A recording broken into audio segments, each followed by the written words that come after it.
মনে আখ্যা নিয়ে শুধু তারে জানতে চাই। তার কথা ভাবতে ভাবতে বাড়িতে চলে গেলাম।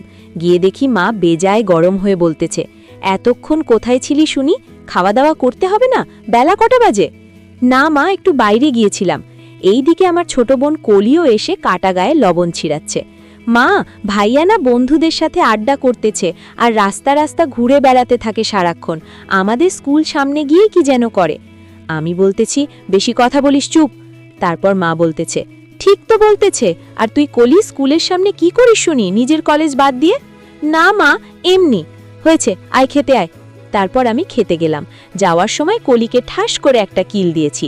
কিল এটা খেয়ে ও মা হু হু করে কান্না করতেছে। তোরা আবার শুরু করেছিস, তোদের নিয়ে আর পারি না। মা, আমি না, ভাইয়া আমকে। আমি তারপর কলি মুখটা চেপে ধরে বলি, তোর জন্য একটা সারপ্রাইজ আছে। ও চুপ হয়ে গেল, আর কিচ্ছু বলে নাই। আমি তারপর খেয়ে দিয়ে আমার রুমে গেলাম। তারপর একটু পড়তে বসি।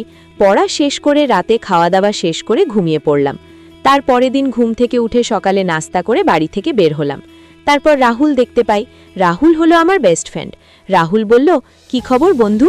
আছি মোটামুটি। তোর অবস্থা কেমন? হ্যাঁ ভালো। চল স্কুলের দিকে যাই। আচ্ছা ঠিক আছে। দুইজনে হাঁটতে হাঁটতে স্কুলের নিচে কদম ফুল গাছের নিচে বসি। একপাশে দেখি হাওয়াই মিঠাই বিক্রি করতেছে। আমি রাহুলকে বললাম, তুই একটু দাঁড়া, আমি হাওয়াই মিঠাই নিয়ে আসতেছি, বলে মিঠাই আনতে গিয়েছিলাম। মামা, দুটা মিঠাই দেন তো। দাঁড়ান দাঁড়ান, আগে আমাকে দেন, আমার ক্লাসে দেরি হয়ে যাচ্ছে। এই কথাটা শুনে আমি অবাক।